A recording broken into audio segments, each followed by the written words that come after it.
గురు శిష్యుల యొక్క సంబంధం ఉందే చాలా పవిత్రమైంది. అది గురు మార్గానికి మించినటువంటి మార్గం లేదు. మా గురువు గారు అంటారు, గురు మార్గమే మంచిదన్నా, నీ దుర్మార్గం వదలితే దొరుకుతుందన్నా.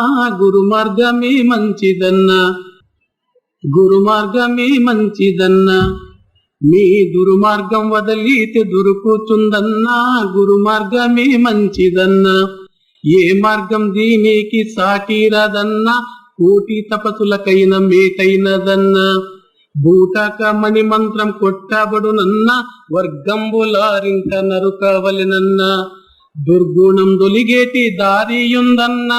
తారకం తరచిన తత్వమగునన్నా, తత్వము తరచిన తత్వమసి అన్నా.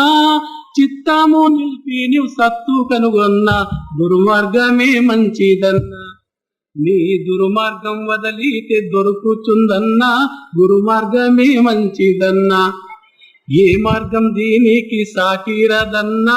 కోటి తపసులకైన మేటైనదన్నా, భూతాక మణి మంత్రం కొట్టబడునన్నా. వర్గంబులారింట నరుకవలెనన్నా, దుర్గుణం దొలిగేటి దారియుందన్నా. తారకం తరచిన తత్వమగునన్నా, తత్వము తరచిన తత్వమసి అన్నా. చిత్తము నిలిపి నీవు సత్తు కనుగొన్నా.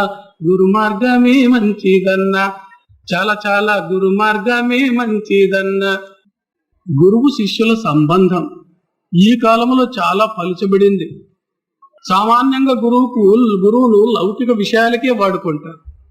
అది ఎట్లా కనబడుతుంది నాకు అంటే, వజ్రాల వ్యాపారి దగ్గర పోయి వంకాయల బేరం చేసినట్లే కనబడుతుంది. వాడు వజ్రాల వ్యాపారి, చేసేది వంకాయల వ్యాపారం. లౌకిక విషయాలకు సంబంధం పెట్టుకోడు. లౌకిక విషయాల్ని ఎలా వాడుకోవాలి అంటే, భోజనములో ఊరగాయ నంచుకుంటారు కదా, ఆ రీతిగా ఉండాలి.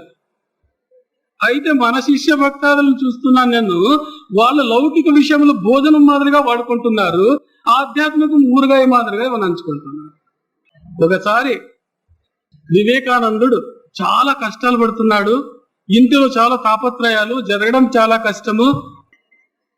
గురువు గారి దగ్గర పోయినాడు. అప్పటికి నరేంద్రుడు అతని పేరు, గదాధరుడు గురువు పేరు. పోయి, ప్రభు, ఇంటిలో చాలా కష్టాలు పడుతున్నాను, నేను తట్టుకోలేను, నాకు ఏదైనా తరుణోపాయం చూపియండి, ఆ కష్టాలు నివారించేదానికి మార్గం చూపండి.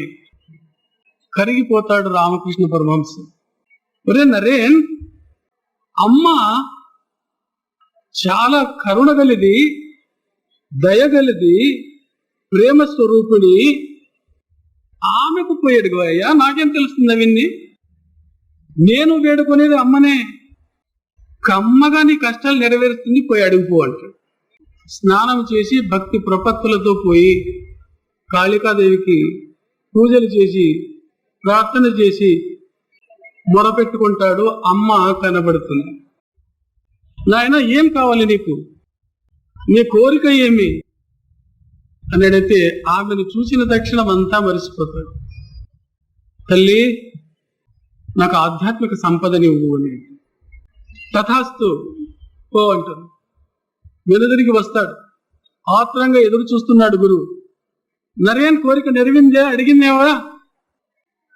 అడిగినాను స్వామి. ఏమనంది? లోపలికి పోయి అమ్మను చూసిన తక్షణం ఆధ్యాత్మిక సంపదను అడిగితే, నేను బుద్ధి లేనిది, బుద్ధి ఉందా నీకు? పో, మళ్ళీ అడుగుపో. నీ ఇంటి కష్టాలు అడుగుమంటే ఆధ్యాత్మికను అడుగు పో. రెండవసారి పోయినాడు. మళ్ళా తల్లితో మొరబెట్టుకున్నాడు. తల్లి కరుణించింది. నాయన, ఏం కావాలి? అలౌకికమైనటువంటి, నిత్యమైనటువంటి, సత్యమైనటువంటి ఆధ్యాత్మిక సంపదని తల్లి. రెండవసారి అదే కోరినాడు. మరలా పంపించినాడు. మూడవసారి కూడా అదే కోరినాడు. ఆశీర్వాదం చేసినాడు. ఇంకా అంతకంటే నీకేం రాదు కదా, నీకు ఆధ్యాత్మిక సంపద దొరుకుతుందని ఆశీర్వాదం చేసేసినాడు. కొద్ది సంవత్సరముల తర్వాత రామకృష్ణ పరమహంసకు ఒక భయంకరమైనటువంటి రోగం వస్తుంది. క్యాన్సర్ రోగం వస్తుంది. ఆహారం పోదు. చాలా బాధపడుతున్నాడు. నరేంద్రుడు వచ్చి అడుగుతాడు, స్వామి, యోగ శక్తి ఉంది మీకు, ఓ అంటే పలుకుతుంది అమ్మ మీకు, మీరెందుకు ఒక్క మాట తల్లిని అడగకూడదు? అమ్మా నా రోగాన్ని నివారణ చేయి అని చెప్పి క్షణములో చేసేస్తుంది. ఆ మాట వింటాడు రామకృష్ణుడు. నేను ఒక ప్రశ్న వేస్తాను నరేన్, గురువు గొప్పవాడా శిష్యుడు గొప్పవాడా? శిష్యుని కంటే గురువు గొప్పగా ఉంటాడా, గురువు కంటే శిష్యుడు గొప్పగా ఉంటాడు? తికపకబడినాడు నరేన్. చివరకన్నాడు, గురువే పెద్ద శిష్యుడు తక్కువ కదా, గురువు గొప్పవాడై ఉంటాడు. చూడు, ఆ రోజుల్లో నీవు కష్టాలు పడినప్పుడు అమ్మను వరమడుగు అని పంపిస్తే నువ్వు లౌకికమైనటువంటి విషయాలు అడుగుతివే, నీవు అడగలేదు. ఆధ్యాత్మిక సంపదనే అడిగినావు. మరి నీ గురువునయ్యా నేను, నా తల్లిని నేను ఆధ్యాత్మిక సంపదనే అడుగుతున్నాను, లౌకిక విషయాలు అడగడం లేదు. నీకంటే 4 ఆకలు ఎక్కువ చదివాను నేను. కాబట్టి నేను లౌకికమైనటువంటి శారీరక బాధను నివారించమని తల్లిని ఏ రీతిగా అడుగున్నాను. ఎంత చక్కని సంఘటన! గురు శిష్యుల యొక్క పవిత్ర బంధం ఏ రీతిగా ఉంటుంది చూడండి. ఈ రీతిగా ఉండాలి బంధం అని అంటుంది వేదాంతం కూడా. అయితే లౌకికమైన విషయాలకే చాలా మంది గురువులను వేడుకుంటున్నారు, వాడుకుంటున్నారు. లౌకిక విషయాలకే అంటుకుంటే ఏనాడైనా గురువు నుంచి శిష్యుడు దూరం అయిపోతాడు. నాకు తెలుసది. అనగనగా ఒక శిష్యుడు గురువు దగ్గరకు వచ్చినాడు. స్వామి, నాకు బాగా చదివేటట్లు అనుగ్రహించు. తథాస్తు అని. స్వామి, నేను పెద్ద ఇంజనీరు, డాక్టర్ కావాలి, నాకు ఆశీర్వాదం చేసి సీట్ దొరికేదానికి. తథాస్తు అన్నాడు. సో మార్కులన్నీ బాగా వచ్చినాయి, ఉద్యోగం దొరకడం లేదు, ఉద్యోగం దొరికేదానికి ఆశీర్వాదం చెయ్యి. తథాస్తు అన్నాడు. మంచి ఉద్యోగమే దొరికింది. సో ఈ ఉద్యోగం దొరికింది, అందమైన భార్య గంటతో సహా దొరికేటట్లు ఆశీర్వాదం చెయ్యి. తథాస్తు అన్నాడు. స్వామి, సంతానమే లేదు, పిల్లలు కాలేదు, ఆశీర్వాదం చెయ్యి. తథాస్తు అన్నాడు. సంతానమైంది. కాలో చెయ్యో ముక్కో ఎక్కువ తక్కువైంది. రోగం వచ్చింది. రోగంలో ఠా అన్నాడు. గురువు దొరకలేదు, ఈ కుప్పిల్లోడు ఠా అన్నాడు.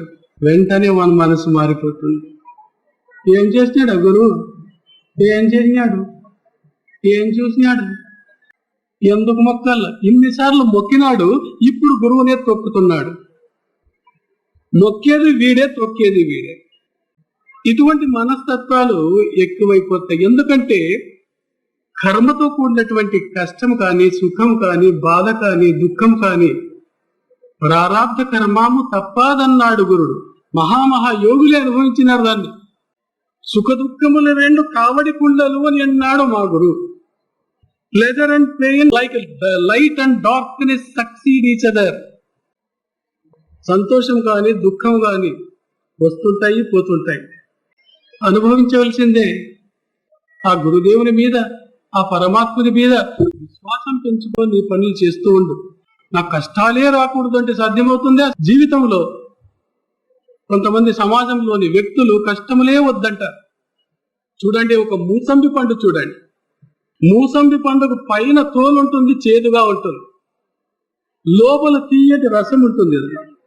ఆ తీయటి రసాన్ని పై తోలు కప్పి ఉంటుంది, చేదుతో కూడినటువంటి ఆ తోలు కప్పి ఉంటుంది. అదే రీతిగా ఈ చేదు తోలే కష్టములు. కష్టములు నిమ్ము చుట్టుకొని ఉన్నాయి, లోపల సుఖముంది. కాబట్టి కష్టములు వద్దు అని అనకూడదు. చీకటే లేకుంటే వెలుతురు యొక్క విలువ ఎవరికి తెలిసి వస్తుంది? ఆకలే లేకుంటే ఆహారము యొక్క విలువ ఎట్లా తెలిసి వస్తుంది? చివరకు చావనేదే లేకుంటే కన్న తల్లి కూడా పిల్లలను ప్రేమించదేమో అని అనిపిస్తుంది. ఎప్పుడు ఎయిర్ కండిషన్ రూమ్ లో కూర్చుంటే ఎయిర్ కండిషన్ విలువ ఎట్లా తెలుస్తుంది? బాగా ఎండలో తిరిగిపోయి ఎయిర్ కండిషన్ రూమ్ లో కూర్చుంటే ఎయిర్ కండిషన్ మహిమ తెలుస్తుంది, గొప్పతనం తెలుస్తుంది.